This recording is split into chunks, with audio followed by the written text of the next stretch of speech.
So let's talk about one of the most famous and frankly most mysterious icons ever created, Andrei Rublev's Trinity. It was painted about 600 years ago, and when you look at it, you just feel this incredible sense of peace and harmony. But don't let that calm surface fool you. Underneath, there's a wild story of artistic revolution, layers of hidden meaning, and yeah, even some very modern controversy. Because here's the thing, while the icon is absolutely beautiful, its real genius is hiding right there in plain sight. This isn't just a pretty picture, it's a theological masterpiece that actually solved an artistic puzzle that had stumped people for centuries.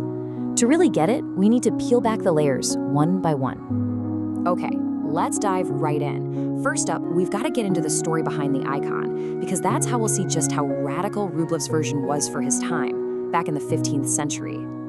So, the whole scene comes from a really famous story in the Old Testament, from the book of Genesis. It's often called the hospitality of Abraham. The gist is, three mysterious travelers show up at Abraham's tent, he welcomes them, gives them a meal, and they promised him and his wife Sarah that they're finally going to have a son. This was a super common subject for artists to paint. And this is where you see the big difference. Before Rublev came along, paintings of this story were, well, they were crowded. You'd see Abraham and Sarah running around, servants cooking, the whole busy affair. But Rublev, he just stripped all of that away. No Abraham, no Sarah, no clutter. He left only the three angelic figures caught in this quiet, timeless conversation. He basically turned a history lesson into a window looking straight into eternity. So by getting rid of all that extra noise, Rublev made sure that every single thing he left in the painting was absolutely packed with meaning. It's like a visual language. So let's decode it. Let's break down what he's really trying to tell us here. First off, look how the figures are arranged in a perfect circle. That's a classic symbol for eternity, for perfect unity. And right at the heart of that circle, there's a cup. Inside is the head of a calf. Now, this isn't just lunch, it's a powerful symbol of the Eucharist and of Christ's sacrifice to come. The background isn't just decoration either. The house behind the angel on the left, that symbolizes God's creation, telling us this is God the Father. The tree behind the central figure, that points to the tree of life in Eden and the wood of the cross, identifying him as God the Son. And that mountain behind the angel on the right, it represents a spiritual journey upwards, the Holy Spirit. Okay, so you'd think that's that, right? The symbols tell us who's who, case closed. But not so fast. This question leads to one of the icon's most fascinating and long-lasting mysteries. It's a debate that theologians and art historians are still having today. So there are basically two main schools of thought. The most common one, the one we just walked through, is that you read it left to right, Father, Son, and Holy Spirit. Simple enough. But another theory argues that the central figure is actually God the Father, to emphasize his central role. And honestly, the fact that we can't be 100% sure is part of the icon's power. It's not supposed to give you a simple answer. It's designed to draw you into contemplation. Now, this composition wasn't just beautiful or symbolic. It was an absolutely brilliant solution to a problem that had been tripping up Christian artists for literally 1,000 years. Here's the problem. Put yourself in their shoes. The Bible specifically says that no one has ever seen God, talking about God the Father.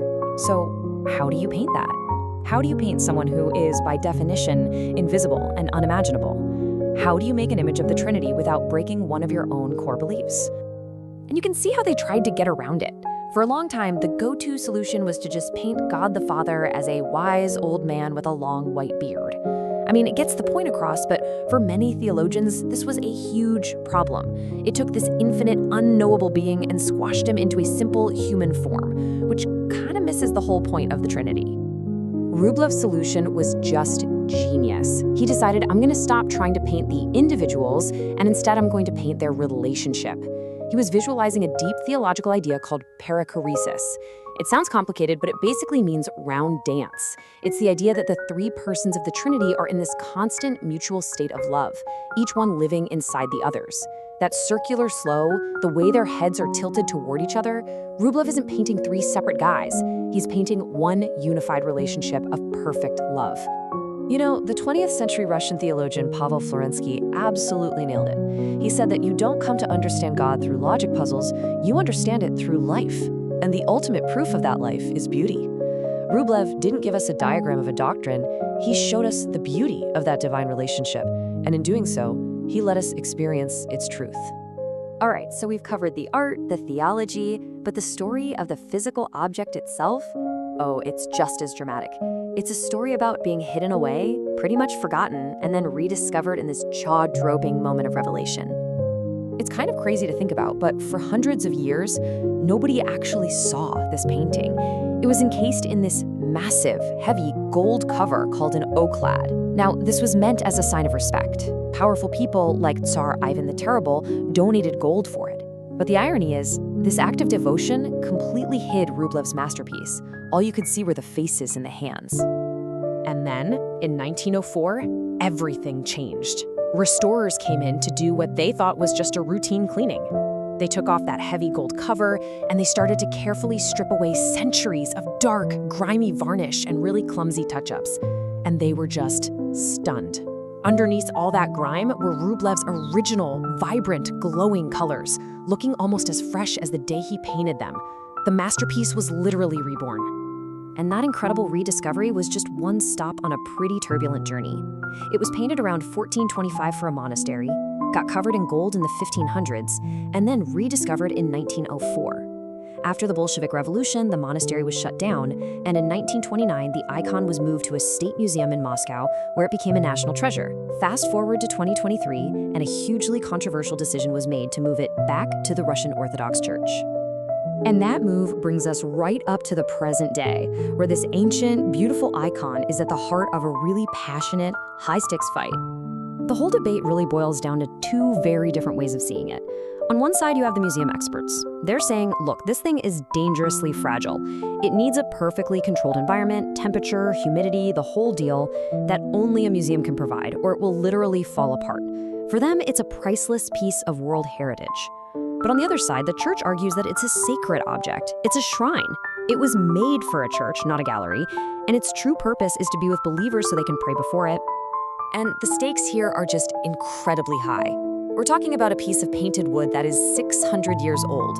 Art experts describe its condition as unstable. And that's exactly why this debate, is it an artwork to be preserved behind glass or a holy relic to be worshipped, is so incredibly intense.